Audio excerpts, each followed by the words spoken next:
Oh boy, here we go. It's another one. Last week I discussed Advent Fund's acquisition of Parfums de Marly and Initio Parfums. And many of you mentioned in a comment how it seemed similar to Creed being acquired by BlackRock. Well, guess what?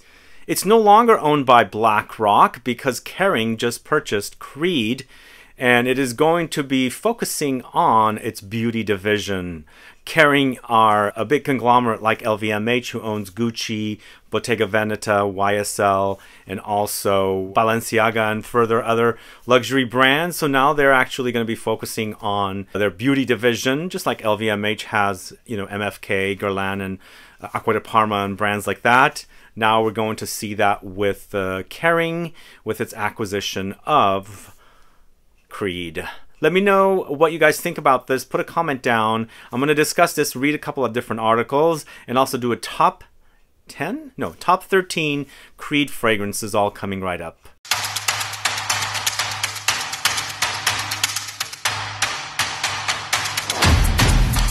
Thanks so much for tuning in. This is Sebastian. Yes, so what news we're getting lately? What's going to be the next brand that's going to be purchased or acquired? This is pretty big, actually. It seems like Kering is now really focusing on beauty because the beauty division and fragrance market and industry has really grown, especially since COVID and how people were buying a lot of fragrances and things like that. And it makes sense that Kering would be doing this. Now, the thing is, Kering has brands that have beauty divisions outside of Kering, like Gucci has a Coty deal, which I believe Coty's deal is going to expire several years down the line. And then YSL is with L'Oreal, which I don't even know how long that license is. But it seems like they're going to be focusing on growing their own beauty brands, and then also then take back some of their fashion brands' beauty divisions and focus on those as well. So let me go ahead and read you the article here. There's a couple of different articles. Some are big, some are kind of small. Kering acquires Creed as it seeks to drive beauty growth. Kering Beauty said on Monday afternoon that it has linked the deal to buy Anglo-French heritage fragrance house Creed from funds controlled by BlackRock long-term private capital Europe and current chairman Javier Ferran. It's an all-cash agreement that's expected to complete in the second half of the year, subject to clearance by the relevant competition authorities. The house, which was established in London as far back as 1760 by James Henry Creed, which, do we really think that's true anymore? If you read The Ghost Perfumer. But we're going to go ahead and read the article as is. The largest global independent player in the high-end fragrance market, Kering said, and possesses a distinct collection of timeless and sophisticated perfumes, and it will form a key part of the French conglomerate's aim to grow in the buoyant beauty market. The beauty arm of the luxury giant said the purchase is a major step for Kering Beauty, a perfect fit with its portfolio of renowned luxury brands. It immediately provides Kering Beauty with the required scale, an outstanding financial profile, as well as a platform supporting the future development of other Kering Beauty fragrance franchises by leveraging, in particular, Creed's global distribution network. The company has big plans for its new acquisition, although it is stressed that it would preserve Creed's rich heritage and high-end brand image. While doing that, it will further unlock Creed's potential across geographies, channels, and categories, notably through the acceleration of its development in China and in travel retail, and further expansion of the feminine fragrance portfolio, body and home categories. That all makes perfect sense for the beauty unit and for Kering in general. As mentioned, the luxury fragrance sector is performing strongly with double-digit growth as well as high profitability and significant revenue recurrence, driving long-term resilience through the cycle. Creed's soon-to-be new owner said the beauty category is a natural extension of Kering's luxury universe, and the group is confident its expansion in this strategic segment will create lasting value for the group and its houses. The House of Creed was originally established as a tailoring business, but quickly became known for its perfumes and established a reputation for quality that continues today under Olivier Creed and his son Erwin. Olivier Creed oversaw the launch of AVENTUS back in 2010, which has since become the company's best-selling scent brand ever. Vetiver. The scent and its wider portfolio is available in around 1,400 doors globally, as well as its Mount Street and Regent Street London stores. In recent years, has helped the company deliver double-digit growth and remarkable profitability with very high EBITDA margins. Its revenue was more than 250 million euros in the year to the end of March. Kering chairman and CEO François-Henri Pinault said of the new acquisition that it represents Kering's beauty first strategic initiative and demonstrates our commitment to developing a strong position in the luxury beauty segment. Meanwhile, Kering's Group MD, Jean-François Pelloux, stressed how the purchase will facilitate and amplify our development in fragrance and called it a milestone in the development of Kering Beauty. And Beauty Unit CEO Raffaella Cornaggia added that we see a very compelling rationale and mutual strategic benefits in terms of expertise, network, and geographical footprint. We look forward to working with CEO Sarah Rotherman and her passionate team to continue to drive Creed's success worldwide. They did not mention the acquisition price, but I've read somewhere it's between $1 to $2 billion.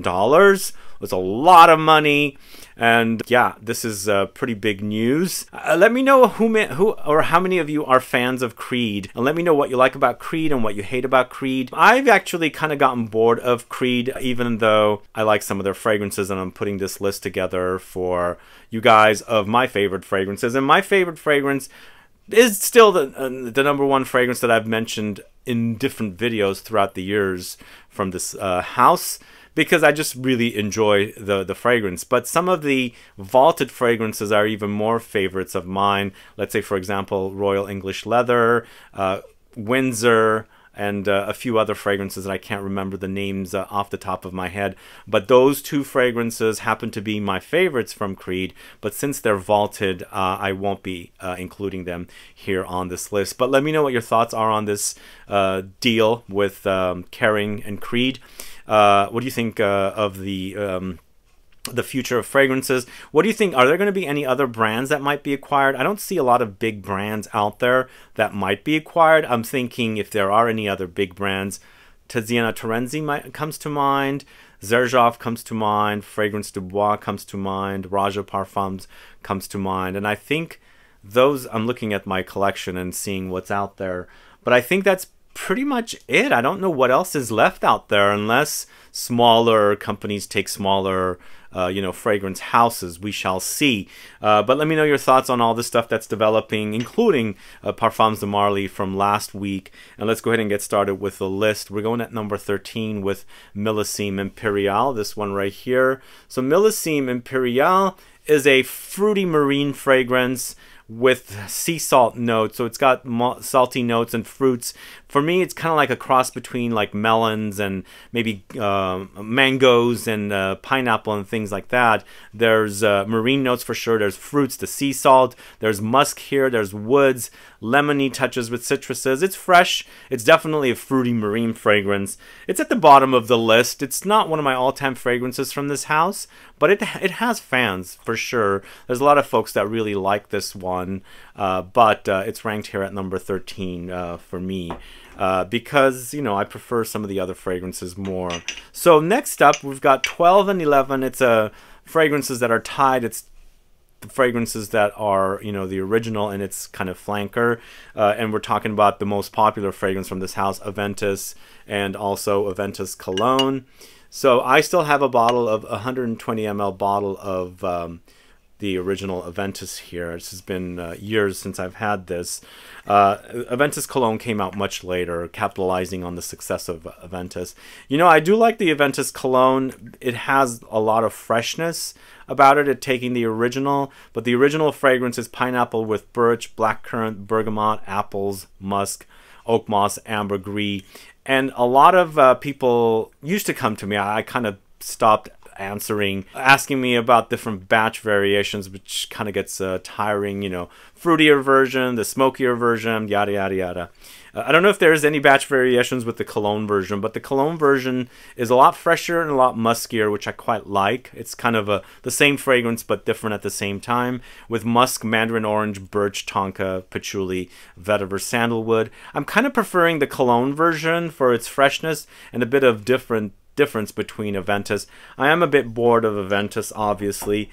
It's just one of the most popular fragrances. In fact, Neiman Marcus here says that it's the biggest seller in that store. So God knows how many bottles they're selling. And the deal is they're so much more pricey here compared to buying them in Europe. So if you're coming from Europe here, don't buy your AVENTUS or Creed fragrances here because the prices are much, much higher here. So let's move on to number 10. It's Himalaya, this one right here. Himalaya is a kind of metallic fragrance that's very, very musky. It's got musk, sandalwood, ambergris, bergamot, grapefruit, lemon, and cedar. One thing I didn't mention, a lot of Creed fragrances are very fresh, very easy to wear, also kind of very classy. And they're also very, very pricey, I would think. I don't really buy my fragrances of Creed from the suggested retail prices unless there's some kind of a promotion, gift with purchase, or a discount and things like that. I usually buy them from the discounters, which makes them a bit more affordable, I should say, but the prices are really expensive on Creed fragrances, which is a bummer because also they used to have 120 or 125 ml bottles. Let's see, I have the Creed AVENTUS is 120 ml. So they used to be 120 ml, and they've resized the bottles to 100. They got a 50, and of course they have their big, carafes and things like that for larger sizes. They're just really, really expensive, sadly. But if you like kind of a metallic, clean, fresh, musky fragrance, that would fall into the category of what Himalaya is. Check that out if you are into it. But at number 9, it's a Green Irish Tweed, this one right here. I know a lot of fans of this one. People seem to really like this one. It's kind of a aquatic fragrance for me. It's lemon verbena with violet leaves, ambergris, sandalwood, iris, and also the fragrance Cool Water comes to mind with this fragrance. They kind of have sort of similarities, but they're a little different. But I like this one. It wasn't a love at first sniff like some of the other Creed fragrances. It's grown on me, and I like the whole lemon verbena. Lemon verbena is kind of having a moment right now. A lot of lemon verbena fragrances are out, and if you're into the idea of lemon verbena, definitely Green Irish Tweed is definitely one of the very popular male-targeted releases. And if you haven't noticed, most of the fragrances that I'm talking about here are male targeted. We've got a couple of unisex ones which kind of lean masculine to me anyway, so these are definitely the fragrances that are male targeted I'm speaking about today. But Green Irish Tweed, I find it very classy, very ozonic, and also kind of lemony fresh. If you like that sort of thing, definitely try Green Irish Tweed from Creed. I like that black bottle, matte finish. But the next fragrance I'm talking about is Silver Mountain Water, this one right here. Silver Mountain Water is a very cozy tea fragrance. It's green tea, and it's also got a muskiness that I like, citrus touches, and a bit fruitiness as well. So it's green tea, musk, blackcurrant, bergamot, and petitgrain. So it's definitely very citrus focused, green as well. Got that kind of tea vibe, which is anytime I see tea in fragrances, really has kind of a relaxing comfort about it when I wear it. And this one definitely, it's very comforting. It really has a soothing quality about it, but it's also very, very fresh and green and citrusy and musky. Really wonderful fragrance. This is a Silver Mountain Water. It was more of a later discovery for me. I kind of grew into really enjoying that one, and still it's become a favorite of mine, even beating out Green Irish Tweed. But moving on to number 7, it's Virgin Island Water, this one right here. This is an old 120 ml bottle as well. I've had this for a while. You know, once again, this is very cozy, but also very tropical, and it's the coconut and rum, and people say it's quite boozy for them. I don't find this one very, very boozy for me. The rum is there, but it doesn't have the boozy effect of other boozy fragrances. But in the end, it's very tropical. It has that cozy kind of milkiness from the coconut note in here with lime, rum, sugar, musk, ginger, mandarin orange, hibiscus. And the cool thing about Virgin Island Water is you can layer it with AVENTUS, and you end up with something like a pina colada mix there.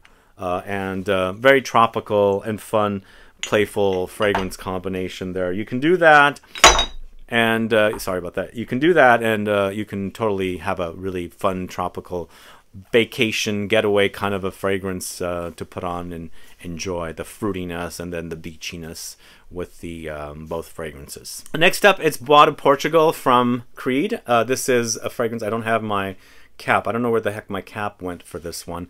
Bois de Portugal is a very classic leaning fragrance. It's got chypre qualities, and they say that Frank Sinatra wears this one. Is it true?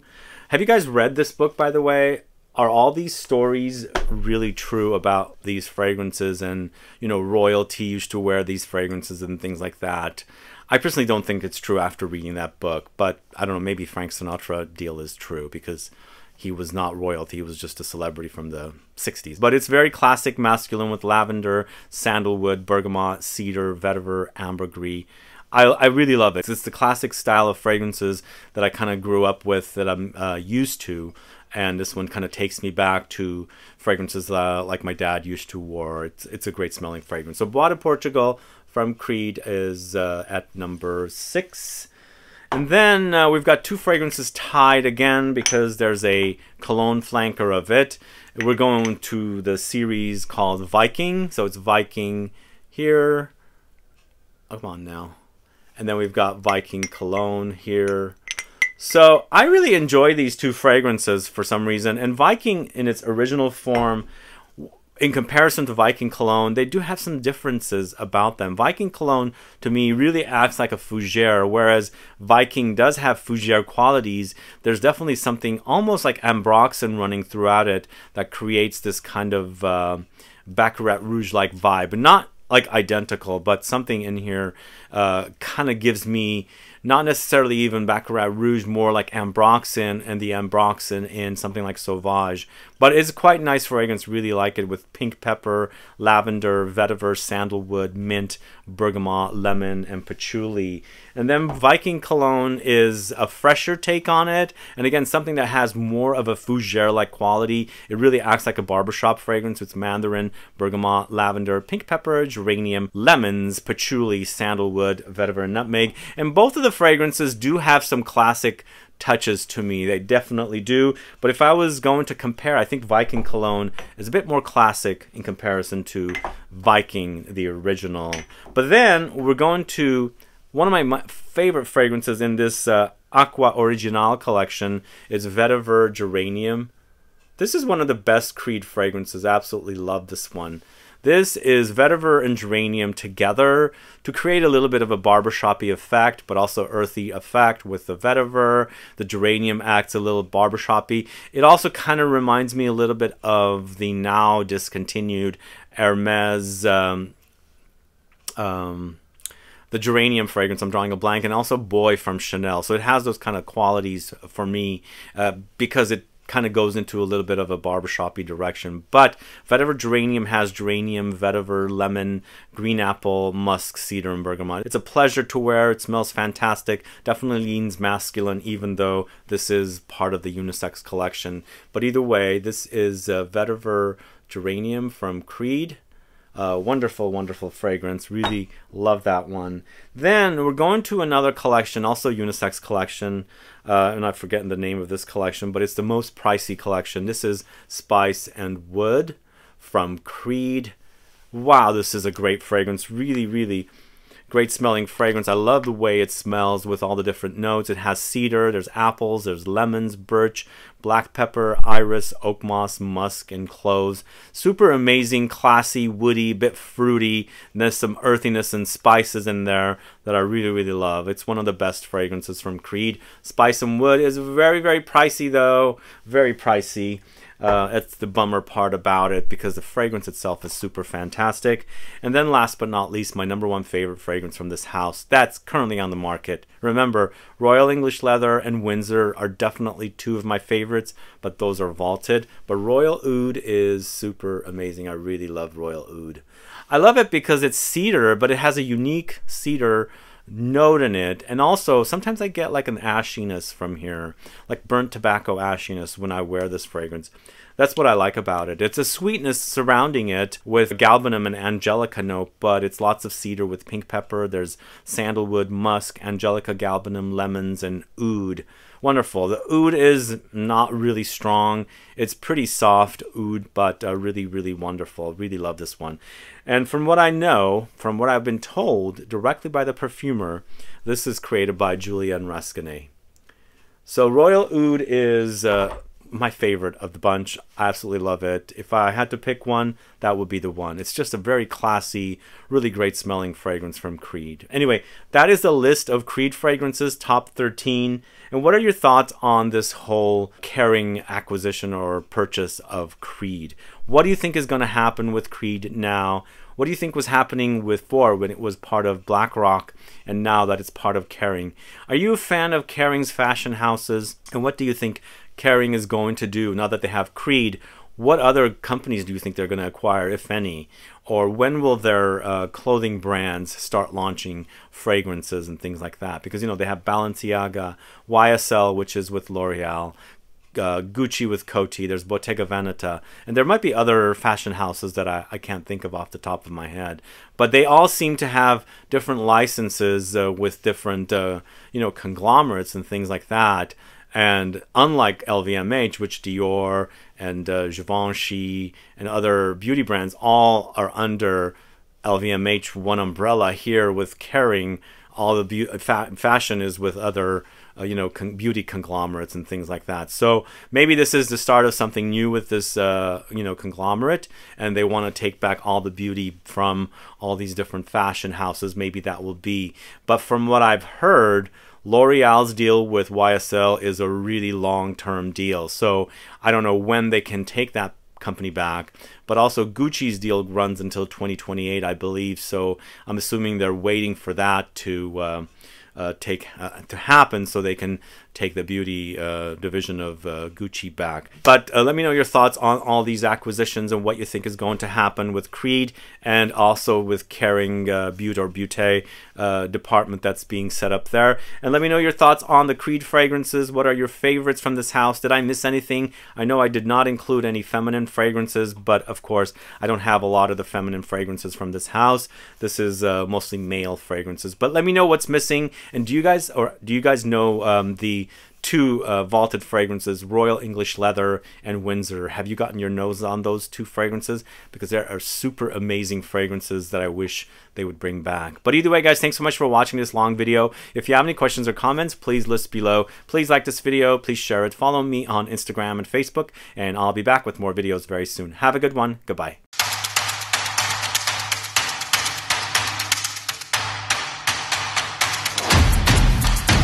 But I'm going to go ahead and quickly read another article. There's a lot more detail. The French luxury house said Monday that it has purchased the totality of the high-end niche fragrance house that's controlled by BlackRock, long-term private capital Europe, and the current chairman Javier Ferran. Financial terms of the all-cash transaction were not disclosed, but I did read some places it was valued between $1 to $2 billion. Creed will join other perfume brands in Kering's beauty stable that include Bottega Veneta, Balenciaga, Alexander McQueen, Pomeletto, and Keelan. Creed is the first niche fragrance brands to be owned by Kering, which announced early this year that it was creating an in-house beauty division. The high-end luxury fragrance segment is a hot commodity these days. Amongst the fastest growing in beauty, it's been registering double-digit growth, plus high profitability and revenue recurrence. Creed dates back to 1760, when it was begun by James Henry Creed during the reign of King George III of England. We all know this is all kind of baloney. Don't forget The Ghost Perfumer. I have a link to that book in the info box. Definitely a great read if you like kind of gossipy reads about the perfume industry. Creed was first established as a tailor and later a fragrance house. Over the years, the Creed family produced more than 200 perfumes, including the cult best-selling men's fragrance Aventus, Viking, Himalaya, and Green Irish Tweed. Based in Paris with a factory in nearby Fontainebleau, Creed manufactures many of its own essences using a traditional infusion technique that enables Creed to maintain the quality and authenticity of its fragrances. In a statement, Kering called Creed is the largest global indie high-end fragrance maker. Creed was sold by the Creed family to BlackRock and Ferran in early 2020, when industry sources estimated that Creed's revenues were in excess of $200 million. The acquisition of Creed is a major step for Kering Beauty, Kering said in a statement. A perfect fit with its portfolio of renowned luxury brands. It immediately provides Kering Beauty with the required scale, an outstanding financial profile, as well as a platform supporting the future development of other Kering Beauty fragrance franchises by leveraging in particular Creed's global distribution network. Kering Beauty said that while maintaining the heritage and high-end image of Creed, it will further unlock the brand's potential in all markets, channels, and categories, especially via its development in China and travel retail, as well as expand further in the feminine fragrance portfolio, body, and home categories. The beauty category is a natural extension of Kering's luxury universe, and the group is confident its expansion in this strategic segment will create lasting value for the group and its houses, Kering said. The deal is expected to close in the second half of this year. The acquisition of Creed represents Kering's first strategic initiative and demonstrates our commitment to developing a strong position in the luxury beauty segment, said Francois-Henri Pinault, chairman and chief executive officer of Kering, in a statement. I am thrilled that today our stories and values come together around the spirit of family, entrepreneurship, and excellence to accelerate our journey in beauty, and I am delighted that the brand is joining Kering's collection of luxury houses, he said. The House of Creed is recognized as one of the few leading global luxury fragrance brands, synonymous with exclusivity and creativity, said Jean-Francois Palou, Group Managing Director of Kering. We are confident that this landmark acquisition will facilitate and amplify our development in fragrance. This is a milestone in the development of Kering, as we believe more than ever in the strong potential of our brands in beauty. After months of speculation, Kering in early February said it has begun taking its beauty business back in-house and that it had appointed Raffaella Cornaggia as CEO of Kering Beauty, a new position in a new division. She reports to Palou and has been charged with developing with a team an expertise in the beauty category for Bottega Veneta, Balenciaga, Alexander McQueen, Pomeletto, and Keelan. At the time, Kering said the creation of Kering Beauty will enable the group to support those brands in the development of the beauty category, which is a natural extension of their universe. Until then, the buzz had been intensifying about whether Kering would make such a move, and if so, what that might take, especially in regards to jewels in the crown, Gucci and Yves Saint Laurent, which are licensed to Coty Inc. and L'Oreal respectively. Kering is no stranger to beauty. Until the late 2000s, the group then called PPR took a more hands-on approach to fragrance and cosmetics. At the time, PPR's Gucci group had a beauty subsidiary named YSL Beauty, which included fragrance and beauty brands and licenses such as Yves Saint Laurent, Stella McCartney, Boucheron, and Ermenegildo Zegna, before it was sold to L'Oreal in 2008 for 1.15 billion euros. Today, Gucci has a 50-year beauty license that is held by Coty and is expected to expire in 2028. The Yves Saint Laurent license with L'Oreal is long-term. Among Kering's other owned fashion and jewelry labels, Interparfums runs Boucheron's business in perfume, while Lalique Group develops Brioni's fragrance activity. Industry experts believe it makes good strategic sense for Kering to sharpen its focus on beauty, especially as the group now has a stronger balance sheet and net cash position with which to carry out deals. But Kering Beauty is up against some formidable competitors. LVMH, which has 15 brands, including Parfums Christian Dior and Guerlain, its perfumes and cosmetics division, in March reorganized that branch, naming Stefan Rinderknecht as its chairman and CEO. There had been no one executive helming that division for decades. According to WWD Beauty Inc.'s top 100 ranking of beauty manufacturers reflecting 2022 sales, LVMH placed 6th, Shiseido 5th, Procter & Gamble 4th, Estée Lauder Companies 3rd, Unilever 2nd, and L'Oreal 1st. Luxury goods companies such as Puig have, over the past decades, been taking back full control of the brands they own. They can pack a powerful punch, giving them more consistency, synergies, and power.